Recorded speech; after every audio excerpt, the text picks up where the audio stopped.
السلام علیکم اسٹوڈنٹس، ہم نے کل پاکستان میں قومی یکجہتی اور سالمیت کے بارے میں پڑھا تھا کہ قومی یکجہتی کیا ہے، اس کی اہمیت کیا ہے اور ملک کی سلامتی کے لیے وہ کس قدر ضروری ہے۔ پھر ہم نے اسلامی ریاست کے بارے میں پڑھا تھا کہ اسلامی ریاست میں قومی یکجہتی کا کیا کردار ہے اور اس میں کیا اہم ان کی پوائنٹس ہم نے پڑھے تھے۔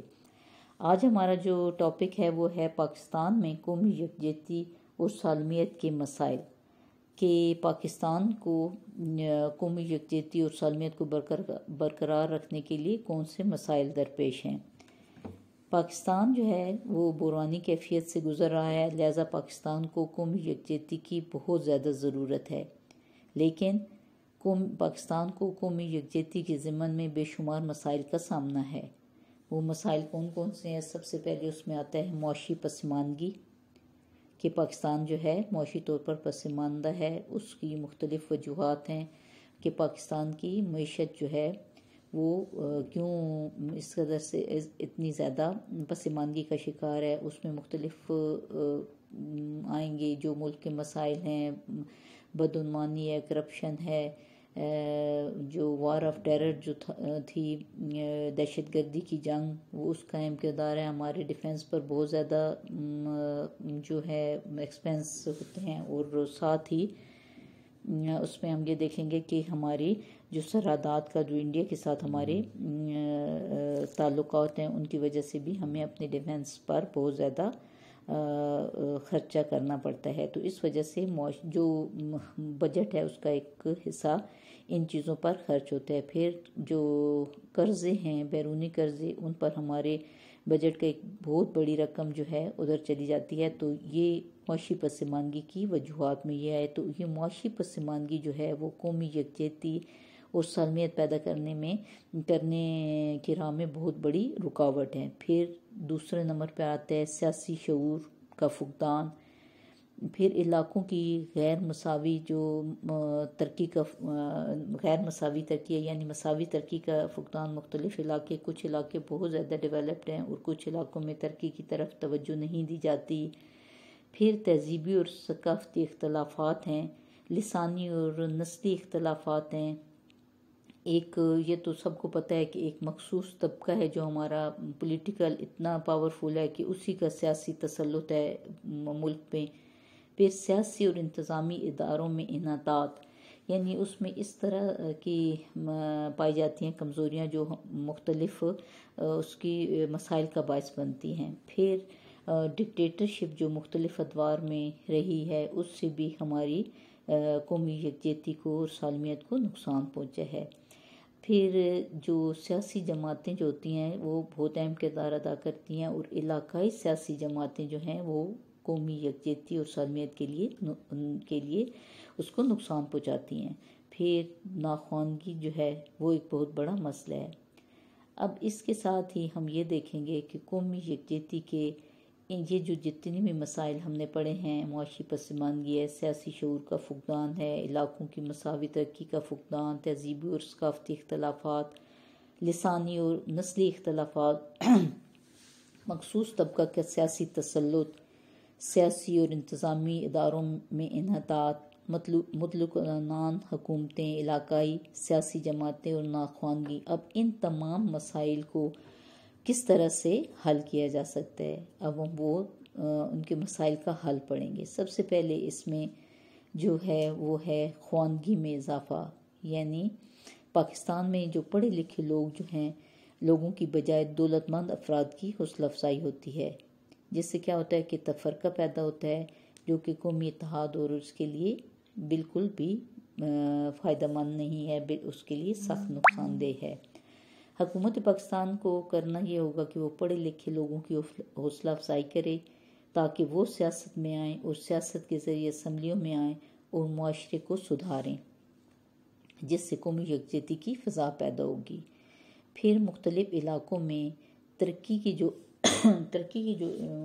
کوششیں ہیں ان کو ایک جیسے ہونا چاہیے، یعنی علاقوں کی مساوی ترقی ہونی چاہیے۔ کسی ملک کے افراد میں اتحاد اور یکجہتی اور قومی ہم آہنگی کا احساس پیدا کرنے کے لیے علاقوں کی مساوی ترقی کا بہت بڑا دخل ہے۔ پاکستان میں کوشش کی جا رہی ہے کہ ملک کے تمام علاقوں کو برابر ترقی دی جائے، اس لیے موجودہ حکومت نے بلوچستان کی ترقی کے لیے گوادر پورٹ کو فری پورٹ کر دیا ہے تاکہ ملک میں سرمایہ کاری ہو اور اس صوبے کی ترقی ہو۔ صوبہ بلوچستان کی حکومت کا بہت بڑا یہ کارنامہ ہوگا کہ بلوچستان، خیبر پختونخوا اور سندھ کو بھی اسی طرح ترقی کے اس کے برابر لایا جائے جیسے پنجاب کی ہے۔ اس کا جو اگلا ہے وہ ہے جمہوریت کا قیام۔ عدم جمہوریت کی کیفیت طبقاتی کشمکش پیدا کرتی ہے جو قومی یکجہتی کے لیے مضر ہے۔ جمہوریت کو صحیح معنوں میں قائم کیا جائے، اس سے لوگوں میں احساس محرومی کم ہوگا اور جذبہ قومی یکجہتی اور اتحاد بڑھے گا۔ اب اس کے بعد یہ ہے کہ جو سیاسی جماعتیں ہیں ان کو علاقائی کی بجائے قومی سیاسی جماعتوں کی حمایت ہمیں کرنی چاہیے۔ علاقائی جماعتوں کی تشکیل قومی یکجہتی اور اتحاد کے لیے زہر قاتل ہیں، لہٰذا لوگوں کو چاہیے کہ وہ علاقائی جماعتوں کی بجائے قومی سیاسی جماعتوں کی حمایت کریں تاکہ ملک میں یکجہتی پیدا ہو۔ پھر مخصوص طبقوں کی اجارہ داری کا خاتمہ۔ پاکستان میں ہماری یہ بدقسمتی رہی ہے کہ ابتدا ہی سے جاگیردار، سرمایہ دار اور حکومتی اختیارات کے مالک طبقوں کی اجارہ داری قائم رہی ہے جو قومی یکجہتی کے لیے نقصان دہ ہے۔ اس لیے قومی بقا، سلامتی اور ترقی کا یہ تقاضا ہے کہ مخصوص طبقوں کی اجارہ داری کو ختم کیا جائے اور تمام طبقات کو آزادی کے ثمرات سے بہرہوار ہونے کی اجازت دی جائے۔ اس سے کیا ہوگا کہ لوگوں میں احساس محرومی کم ہوگا اور جذبہ یکجہتی اور اتحاد بڑھے گا۔ قومی ادارے جو ہیں ملک کے، ان کو مضبوط بنانے کی ضرورت ہے۔ پاکستان کو تمام قومی اداروں کو مضبوط بنانا چاہیے۔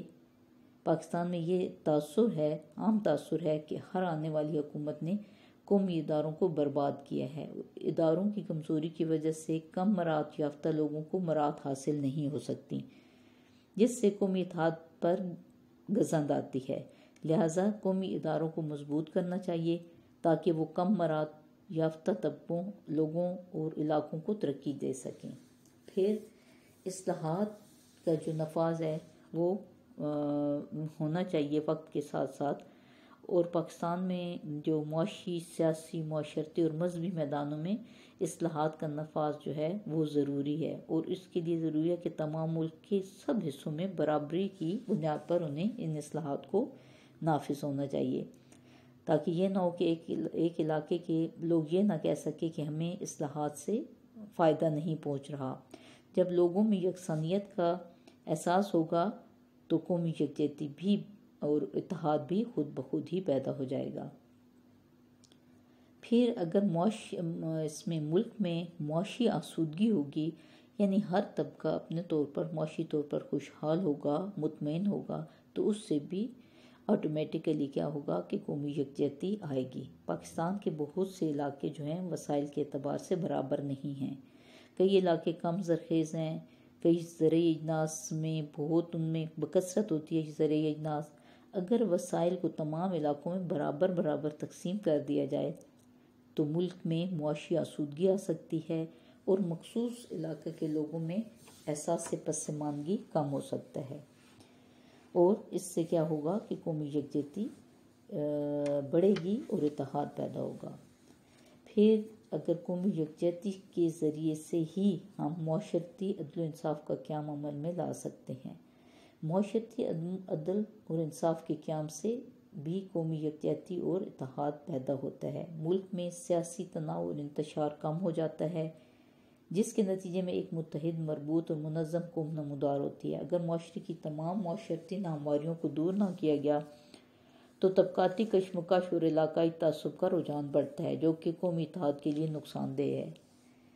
پھر قومی یکجہتی کو کس طرح سے اس کو فروغ مل سکتا ہے کہ ہم اسلامی تعلیمات کو عام کریں، ان کو فروغ۔ اسلامی تعلیمات کون سی ہیں؟ یعنی جمہوریت کے اصولوں پر ہم عمل کریں، اور قائد اعظم نے جو پاکستان بنانے کا مقصد پیش کیا تھا کہ پاکستان کا مطلب کیا، لا الہ الا اللہ، اور پاکستان کا مطالبہ ہم نے کیوں کیا؟ کیونکہ ہم ایک ایسی سرزمین کا ٹکڑا چاہتے ہیں اور اس کو ایسی تجربہ حاصل کرنا چاہتے ہیں جہاں ہم اسلامی اصولوں پر عمل کر سکیں۔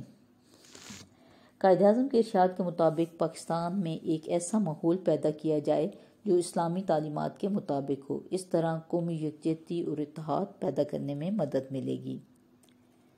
پھر تمام ملک کے جتنے بھی لوگ ہیں ان کو برابر کے یکساں مواقع دیے جائیں، ان کو یکساں حقوق حاصل ہوں۔ کسی ملک میں تمام افراد کو یکساں حقوق مہیا کرنا قومی یکجہتی کی طرف رہنمائی کرتا ہے۔ اگر ہم پاکستان میں تمام افراد کو بلا امتیاز نسل، مذہب، علاقہ اور صنف کے حقوق اور آزادی مہیا کرتے ہیں تو اس سے بھی ہماری قومی اتحاد اور یکجہتی کو بہت بڑا فائدہ ہوگا۔ پھر بین الصوبائی شادیاں، یعنی ایک صوبے کے لوگ دوسرے صوبوں کے ساتھ ان کا آپس میں میل جول اس طرح بڑھے گا کہ وہ بین الصوبائی شادیوں کی حوصلہ افزائی ہوگی۔ اس طرح تمام اکائیوں کے افراد میں باہمی میل جول بڑھے گا اور اس سے غلط فہمیاں دور ہوں گی اور قومی یکجہتی اور یگانگت پیدا ہوگی۔ اب اس کے بعد بیٹا یہ ہے کہ پیچھے جو آپ کے سوالات جواب ہیں ان سے متعلق میں آپ سے پوچھتی ہوں اور آپ لوگوں نے ساتھ ساتھ آپ جواب دیتے رہیں کہ قومی جیسے پاکستان کے لوگوں میں قدر مشترک جو ہے وہ کون سی ہے، اس میں آپ نے بتائیں گے، آپشن ہے آپ کے پاس لباس، زبان، عادات اور دین اسلام۔ جی بیٹا یہ جو ہے نا 158 پیج پہ قومی یکجہتی اور خوشحالی سے متعلق جو سوال ہیں یہ اس میں MCQs بھی ہیں اور مختصر جوابات دیجئے یہ بھی ہیں، تو یہ آپ سالو کریں گے اور آپ اپنی ایک اسائنمنٹ اس پہ بنائیں گے۔ اللہ حافظ بیٹا۔